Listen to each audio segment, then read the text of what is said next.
Always Irish show. Yeah, that's right. Welcome in. Welcome back, folks. Notre Dame gets another win. It felt more stressful than what the score ended up being. But when you look around the country, Notre Dame fans should take this win and be happy with it, even though there's a lot to improve on. Edition of the Always Irish Show. As always, you can find the program on YouTube. Do it. Subscribe if you haven't yet. Appreciate it very much. Give the video a thumbs up. That helps Yanni out as well. Notifications on. You don't miss nothing. Twitter, search bar Always Irish Rat. Always Irish Inc. Emails alwaysirishnd@gmail.com. Audio only. Anywhere you want it, you can get it. If you don't want to see my stupid face, nobody blames you.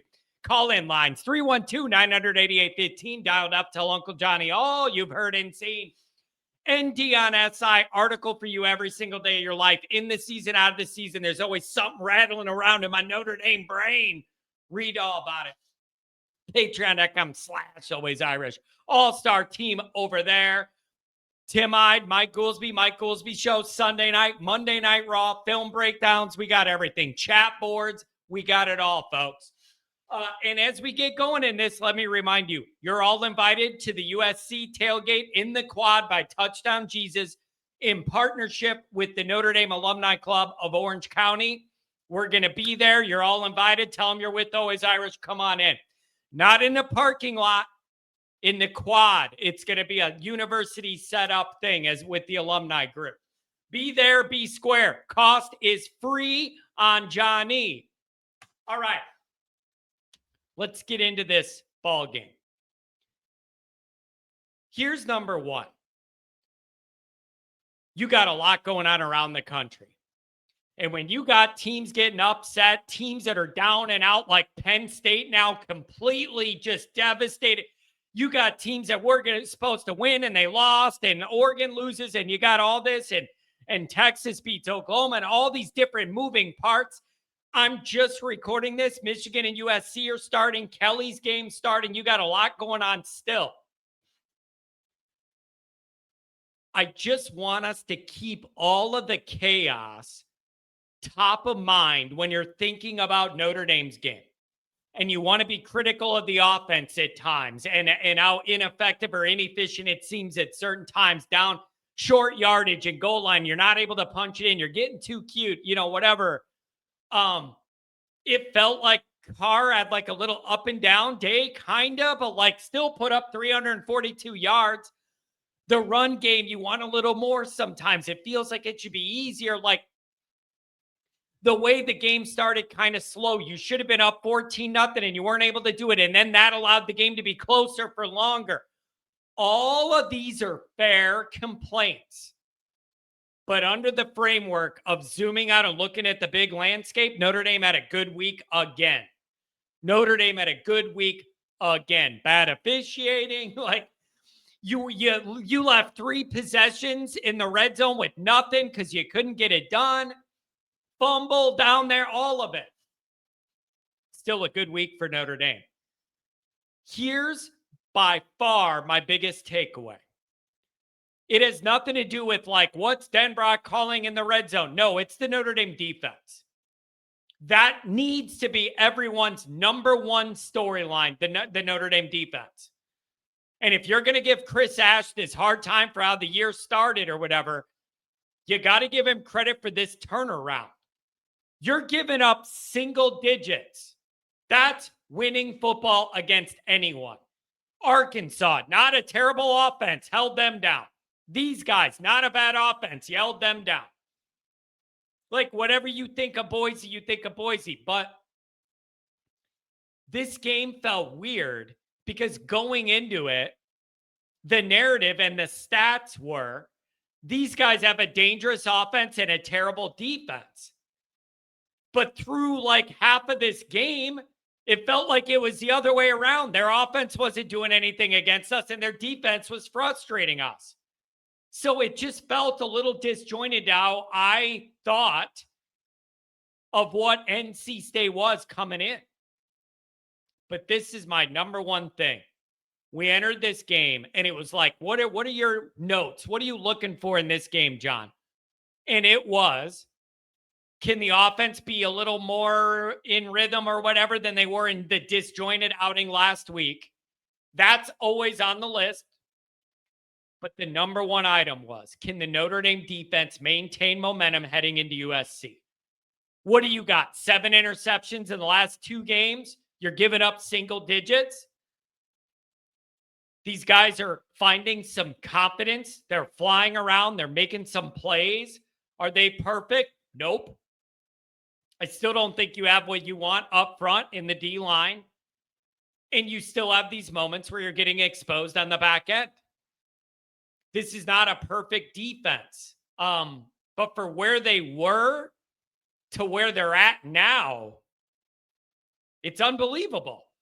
If you would have told me after the first 2 outings, this defense would come this far to be where it is now, I would not have believed you. I would not have believed you. I would have been like, yeah, they can make incremental improvement, but they're so bad that even incremental improvement is like giving up 30 a game or whatever.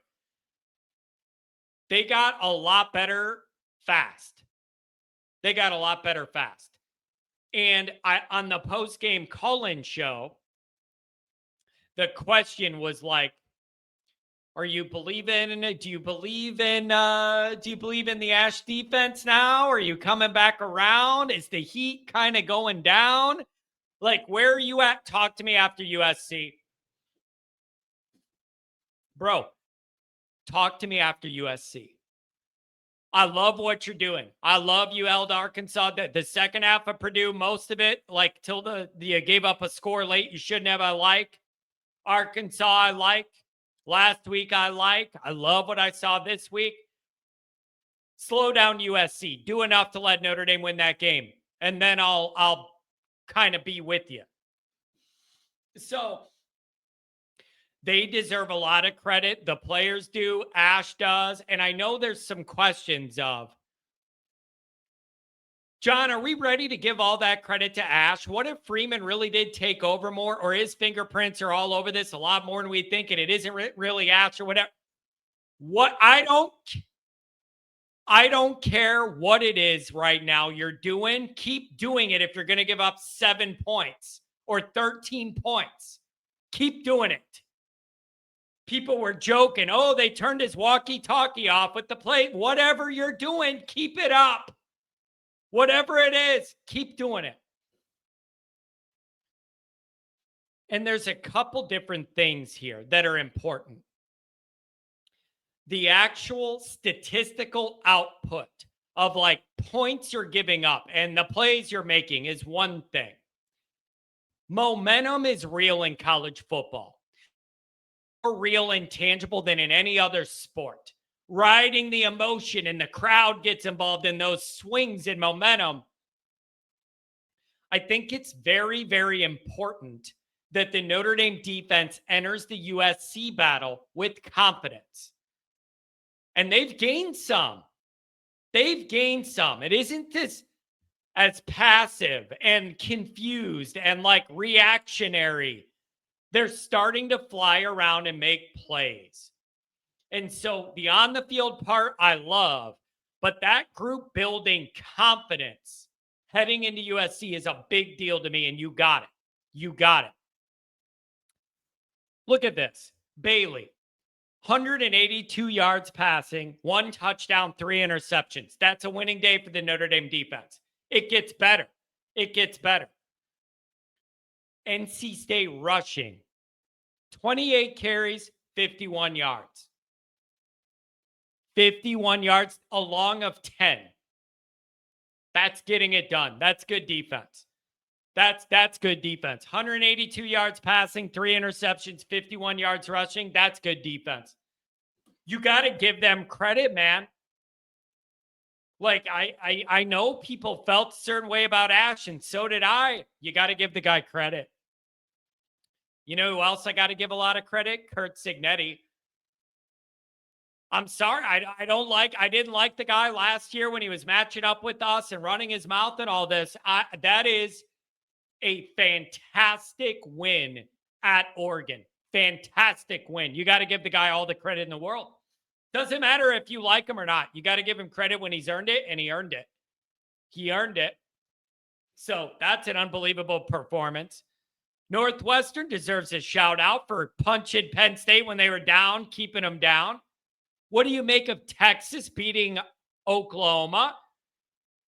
Does Texas, get back in the rankings after dropping off after the Oklahoma victory? I don't know. So, man, it's a good day to be a Notre Dame fan. Let's look on the Notre Dame side. CJ Carr, 342 yards, only 143 rushing. And I think that's something fair to be concerned about. You got to be able to run the ball a little more effectively than that, I think. I know you ended up winning 36-7, but am I wrong? You want to be able to establish a run a little more than 143 yards against these guys? Coming in with a not great defense and a not great rushing defense either. So I don't know. There's definitely things to clean up there. And then here's the other thing too. With some of the frustrations with the offense, they need to figure out short yardage, goal line stuff. You need to come up with a better plan. It isn't the Wildcat, and it wasn't whatever the hell you did today. And then Price fumble. But, you need to figure it out. You got those two stud backs. There's nothing you could do with both of them in the backfield and cause some confusion. Or if you want to do it a different way, spread everything out to get more lanes, keep people not crowding in the middle. I don't know. I don't know what you're going to do, but the Wildcat ain't it, and whatever you did today ain't it. And I'm telling you this right now, you cannot have empty possessions and think you're going to beat USC. You're out of your mind. You cannot have open possessions, getting down there and getting nothing, or even settling for 3 against USC. You got to get them in the end zone. So that run game you want to get more of. Short yardage, goal line stuff you got to get better at. You're throwing away points. Here's an overall question. I don't know the answer. It's a question. Is some of the inefficiency we see on offense that frustrates us, how much of that is, man, you got a first-time quarterback, some of this comes with that.